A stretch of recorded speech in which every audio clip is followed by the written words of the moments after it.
सो क्या EVM temper हो सकता है? ईवीएम क्या है? Electronic voting machine. तो हम बहुत बार सुनते हैं टेम्परिंग ऑफ ईवीएम। तो डिटेल में देखते हैं कि टेम्पर हो सकता है नहीं हो सकता, क्या उस पर चेक्स होते हैं। सो फर्स्टली चेक किया जाता है पूरा। कैसे चेक होता है? जो मशीन है उसे पूरा क्लीन किया जाता है, जो भी उसमें प्रीवियस डेटा है वो हटा दिया जाता है। उसके बाद जो उसमें बटन्स हैं, केबल्स हैं, स्विचेस हैं, लैचेस हैं, उन सबको अच्छे से चेक किया जाता है, इंस्पेक्ट किया जाता है, कुछ डैमेज वगैरह तो नहीं है उस चीज़ के लिए। सेकेंडली ट्रायल रन होता है।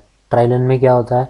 मॉक पोल कंडक्ट किया जाता है, जिसमें पूरी वोटिंग होती है। कैंडिडेट्स जो होते हैं उनका वीवीपैट है तो उसको भी यूज़ किया जाता है। सब कुछ होने के बाद पोल को उसके बाद वेरीफाई किया जाता है रिज़ल्ट को। देन उसके बाद फिर से एक मॉक किया जाता है। फिर से जो मॉक पोल होता है इसमें क्या डिफरेंट है? इसमें रैंडमली ईवीएम सेलेक्ट की जाती हैं। 5% ऑफ द टोटल ईवीएम, जो भी टोटल नंबर ऑफ़ ईवीएम्स हैं उनका 5% रैंडमली सेलेक्ट किया जाएगा और उनसे किया जाएगा वो टेस्ट। उन पे पोलिंग होगा। इसमें अराउंड 1000 वोट्स पोल किए जाते हैं और जो रिज़ल्ट्स हैं इनके उनके प्रिंट आउट शेयर किए जाते हैं जो डिफरेंट रिप्रेजेंटेटिव्स हैं अलग अलग पॉलिटिकल पार्टीज़ के, उनके साथ। उसके बाद ईवीएम ऐसे पहले से सेलेक्टेड नहीं होते हैं कि कौन सा कहाँ जाएगा। रैंडमली जो ईवीएम्स हैं उन्हें भेजा जाता है। सो ईवीएम्स को रैंडमली अलग अलग कॉन्स्टिट्यूंसीज़ में भेजा जाता है एंड देन रैंडमली ही अलग अलग पोलिंग बूथ्स पे। इसके बाद कैंडिडेट की जो लिस्ट होती है वो बैलेट पेपर स्क्रीन में इंसर्ट की जाती है और बैलेट यूनिट को क्लोज़ कर देते हैं। नाउ इसमें लिस्ट में क्या क्या चीज़ होगा?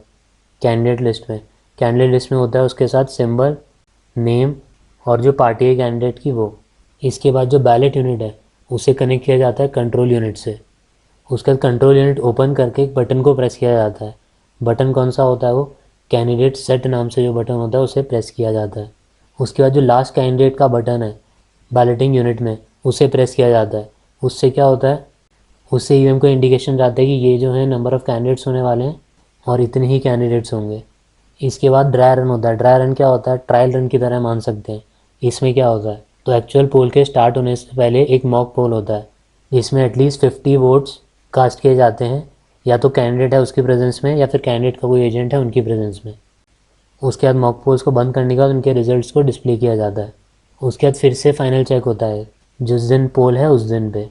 जो ही कंडक्ट करते हैं जो पोलिंग एजेंट्स है वो, ऑब्जर्वर्स जो हैं वहाँ पे वो, या फिर सेंट्रल पैरामिलिट्री फोर्सेस जो ड्यूटी पे रहते हैं वो। उसके बाद एक क्लोज़ बटन होता है जो कंट्रोल यूनिट पे होता है। उस क्लोज़ बटन को प्रेस करने के बाद पूरा ये क्लोज़ होता है पोलिंग। उसके बाद जो टोटल नंबर जितने पोल हुए, जितने वोट्स हुए, वो नोट किया जाता है और सीरियल नंबर जो होता है सील का जो यूज़ की जाती है वो नोट किया जाता है। ये सब होने के बाद ईवीएम्स को कैरिंग केसेस होते हैं जिनमें लेके जाया जाता है और उन्हें सील कर देते हैं। तो इन्हें फुल प्रोटेक्शन के साथ एस्कॉर्ट किया जाता है ईवीएम्स को और फिर ले जाके रख दिया जाता है। नौ इस प्रोसेस में आपको कहाँ लगा कि हैक हो सकता है? चलो और देखते हैं। क्या है आपकी कुछ कंट्रीज़ में जो डिवाइसेस हैं नेटवर्क से कनेक्टेड होते हैं, पर अगर इंडिया के ईवीएम्स की बात करें तो इन पर टेम्परिंग नहीं हो सकती क्योंकि नेटवर्क से कनेक्टेड नहीं रहते। कुछ वाईफाई कनेक्शन वगैरह कुछ नहीं, पॉसिबल ही नहीं है। कुछ रिसीवर नहीं होता, कोई डिकोडर नहीं होता ईवीएम्स में, तो ये अलग से पूरा इंडिपेंडेंट यूनिट की तरह काम करता है। और किस तरीके से हो सकता है? अच्छा, नेट से नहीं हो रहा तो पहले से अगर इसमें कुछ कर दिया जाए जब मैन्युफैक्चर कर रहे हैं तो तब पॉसिबिलिटी है होने की। तो बेसिकली दो पीएसयूज़ हैं जो ईवीएम्स को मैन्युफैक्चर करती है। कौन कौन सी हैं? Bharat electronics limited and electronics corporation of India limited. जहाँ पे जो इसका सॉफ्टवेयर प्रोग्राम होता है चिप का, उन सब पे काम किया जाता है और पूरा ये मशीन को बनाया जाता है। और वहाँ बनने के बाद ये रैंडमली इन्हें असाइन, जैसे कि मैंने बताया, रैंडमली कॉन्स्टिट्यूंसीज और रैंडमली ही पोलिंग बूथ्स पे भेजा जाता है। तो उस टाइम पहले तो स्टेट्स भी नहीं पता और कुछ भी नहीं पता है। बाकी पहले से किसी बटन का ऐसा हो सकता है कि ऐसा बना दिया जाए कुछ कि कुछ भी दबाएं तो वही बटन दबे, तो भी पॉसिबल नहीं है क्योंकि पहले से पता ही नहीं है कि कौन सा कैंडिडेट का कौन से नंबर पे आने वाला है, क्योंकि सब रैंडमली जाने वाली हैं मशीन्स।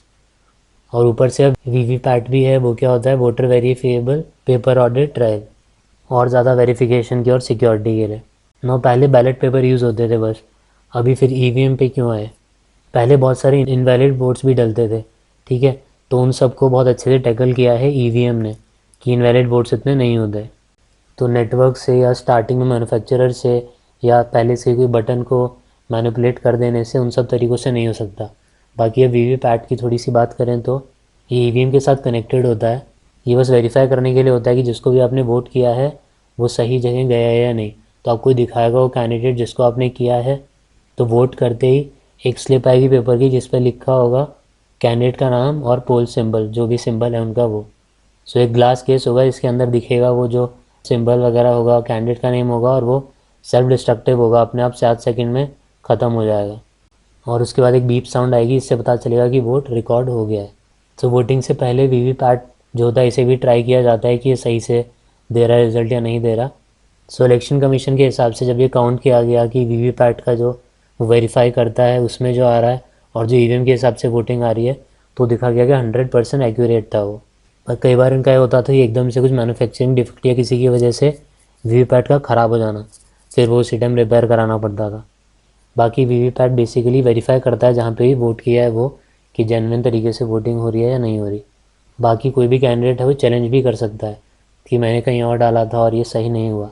पर अगर वो गलत है, वापस आएगा, जो भी ऑफिशियल होगा इलेक्शन में वो देखेगा आके, और फिर अगर गलत नहीं दिखाती है मशीन, सही दिखा रही है, तो उसके ऑब्वियसली रिपरकशंस होंगे।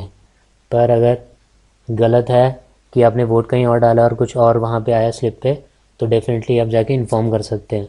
पर फॉल्स इन्फॉर्मेशन करने पे पनिशमेंट इसलिए रखी गई है जिससे कि गलत वे में ना यूज़ हो ये चीज़, कि कोई भी आके बोले कि नहीं गलत आया था, तो जेन्युइन लोग ही, अगर ऐसा असली में हो रहा है जेन्युइन केस है तभी एक्सेप्ट किया जाए, वरना फिर उसके लिए जो पेनल्टी है या पनिशमेंट है वो दी जाएगी अगर कोई झूठ बोल रहा है तो। उसी टाइम ऑफिशियल आके वो टेस्ट करता है। सो ऑल तो बहुत सारी लेयर्स ऑफ सिक्योरिटी है। स्टार्टिंग जहाँ से बन रहा है, मैन्युफैक्चर हो रहा है, वहाँ से जैसा प्रोसेस पूरा हो रहा है, रैंडमली एलोकेट किया जा रहा है, स्टार्टिंग में टेस्ट हो रहे हैं, कई बार ड्राई रन हो रहा है, ड्राई रन में देखा जा रहा है कि सही रिज़ल्ट आ रहा है नहीं आ रहा, जो कैंडिडेट्स हैं उनके सामने या उनके एजेंट्स के सामने देखा जा रहा है। ठीक है, वीवीपैट भी है। तो ऑल्दो नेक्स्ट टू इम्पॉसिबल है टैम्परिंग, बट स्टिल अगर आपको लगता है कुछ ऐसी पॉसिबिलिटीज़ हैं जो मैंने नहीं बताई और हो सकती हैं, तो बिल्कुल वो बताइए नीचे।